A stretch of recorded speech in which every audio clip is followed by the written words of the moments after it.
तो आज के लेक्चर में हम लोग पोर्सलिन इनामिल, जिसको कि हम लोग विक्ट्रस इनामिल भी कहते हैं, इसको देखने जा रहे हैं।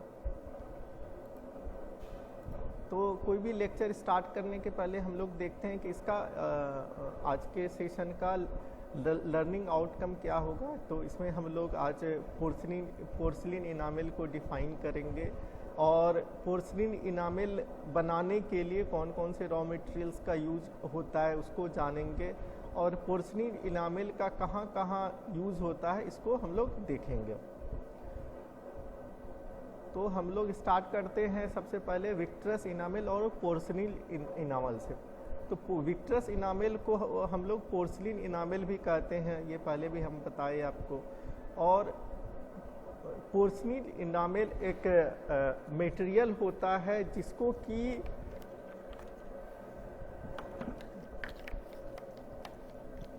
जो कि ग्लास पाउडर को एक सबस्ट्रेट पर हम लोग फायरिंग करने के बाद मिलता है। जब हम लोग इस जब किसी भी सबस्ट्रेट को जो कि मेटल का बना होता है इसकी कोटिंग करके फायरिंग कर देते हैं, तो ये कूलिंग के बाद ये एक ग्लासी फेज बनाता है।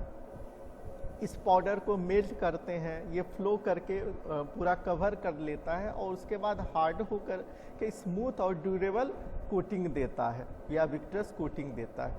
इनामिल को हम लोग मेटल के सरफेस के ऊपर यूज़ करते हैं और इस इनामिल का पर्पस क्या होता है कि कोरोजन रेजिस्टेंस को बढ़ाना या कोरोजन को प्रिवेंट करना और इसके बॉडी के ब्यूटी को बढ़ाना। आप लोगों ने देखा है अपने घरों में किचन वेयर जो होता है बहुत सारे नॉन स्टिक प्रोडक्ट यूज करते हैं, देखा है ना घरों में? Yes sir. तो नॉन स्टिक जो कोटिंग है वो इनामिल कोटिंग होती है, वो एक ग्लासी फेज का कोटिंग होता है। आप लोग उस पर देखेंगे जल्दी स्क्रैच नहीं आता है, कितना भी आप ये कीजिए उस कोटिंग के ऊपर स्क्रैच नहीं आता है, तो उसको वो एक इनामिल कोटिंग होता है। उसी तरीके से आप लोगों ने देखा होगा कि मेडिकल सेक्टर में मेडिकल इक्विपमेंट जहाँ रखा जाता है, सिरिंज, नीडल, इन सब चीज़ों को रखा जाता है, एक स्पेशल कंटेनर में रखा जाता है। वो कंटेनर में एक तरह की कोटिंग की जाती है ताकि जो केमिकल्स का यूज डॉक्टर्स करते हैं वो मेटल से रिएक्ट नहीं कर जाए। यदि मान लीजिए कोई मेडिसिन है वो मेटल से रिएक्ट कर जाएगा तो मेटल का कुछ ना कुछ कंटामिनेशन उस मेडिसिन में आ जाएगा, उस सिरिंज में आ जाएगा।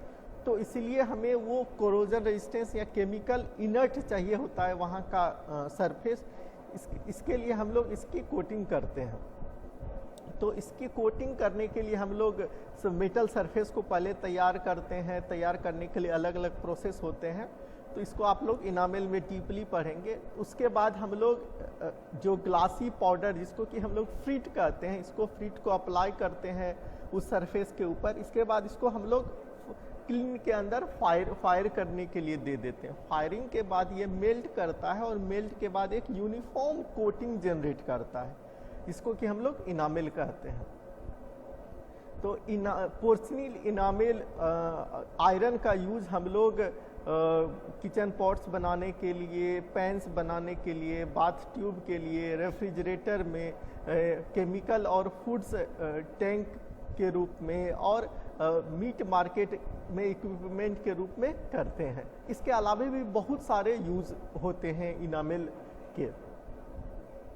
अच्छा, ये इनामिल जो है जो हम लोगों में घरों में पेंट करते हैं वो अलग, उससे एकदम डिफरेंट होता है। ये कैसे डिफरेंट होता है कि जब हम लोग अपने घरों में पेंट करते हैं तो उसको फायरिंग की ज़रूरत नहीं होती है। सिर्फ मेटल के सरफेस को लिया, उसको एक रबिंग कर दिया, रबिंग के बाद ग्रिपिंग बना दिया ताकि जो पेंट है उसको पकड़ ले, और इसके बाद हम लोग उस पर कोटिंग कर देते हैं और उसके बाद उसको फायरिंग की ज़रूरत नहीं होती। लेकिन जब हम लोग पोर्सलिन इनामिल या विक्ट्रस इनामिल को अप्लाई करते हैं तो इसको फायरिंग की ज़रूरत होती है, क्योंकि यहाँ पे हमें को ग्लासी फेज बनाना होता है।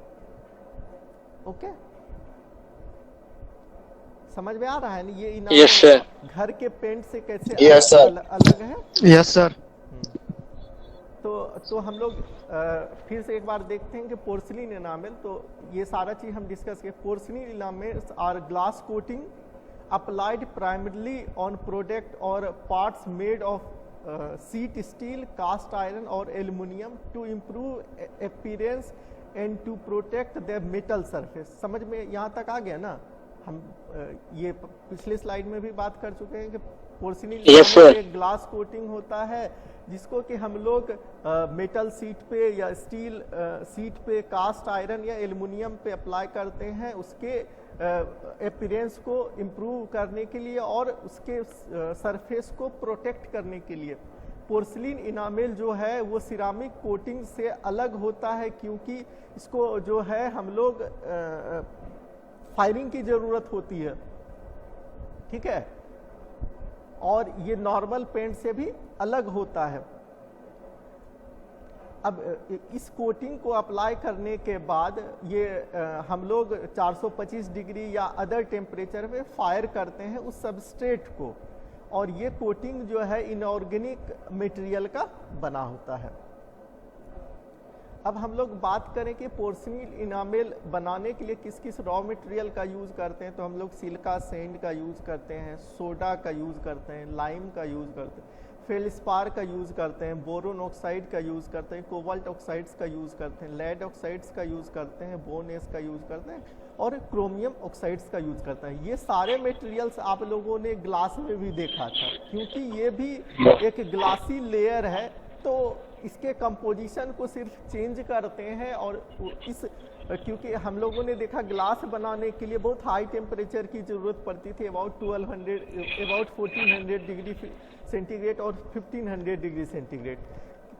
तो इससे बचने के लिए हम लोग मेटल को, इस रॉ मटेरियल को एडजस्ट करते हैं क्योंकि इसको हम लोग फाइनली मेटल के सरफेस पे अप्लाई करना है। तो मेटल के सरफेस पे अप्लाई करने के बाद 1500 डिग्री 1600 डिग्री सेंटीग्रेड पर तो फायर नहीं कर सकते हैं, तो इसके लिए हम लोग इसको पहले फ्रीट में कन्वर्ट करते हैं। तो फ्रीट में कन्वर्ट करने का मतलब ये होता है कि पहले जो है इसको ग्लासी मटेरियल में कन्वर्ट कर देते हैं, फिर फ्रीट को ग्राइंड करके इसके साथ बाइंडर को मिक्स करके लेइंग करते हैं। तो उसको करने से क्या होता है कि बहुत कम ही टेम्परेचर पर ये क्योंकि हमारा ऑलरेडी पहले ग्लास बन चुका है, फिर हमको बस मेल्ट करके कोटिंग करना है, तो बहुत कम ही टेम्परेचर पर वो कोटिंग हो जाती है। अब हम लोग इसके एप्लीकेशन की बात करें तो ये हम लोग अपने होम अप्लायंसेस के रूप में घरों में यूज़ करते हैं। ये देखिए एक पेन है, पेन के अंदर एक कोटिंग की हुई है, ये एक इनामेल कोटिंग है। इसी तरह से बहुत सारे पेन्स हम लोग यूज़ करते हैं अपने घरों में जिसमें कि इनामेल कोटिंग की जाती है। ये एक इक्विपमेंट है जो कि मेडिकल सेक्टर में यूज़ किया जाता है, कई सारे इक्विपमेंट को रखने के लिए या मेडिसिन को रखने के लिए। इसके अंदर भी जो कोटिंग की हुई है ये भी इनामेल कोटिंग है। इस कोटिंग किया जाता है ताकि इसके जो मेटल के सरफेस जो है उस मेडिसिन या केमिकल से रिएक्ट नहीं करें। Thank you.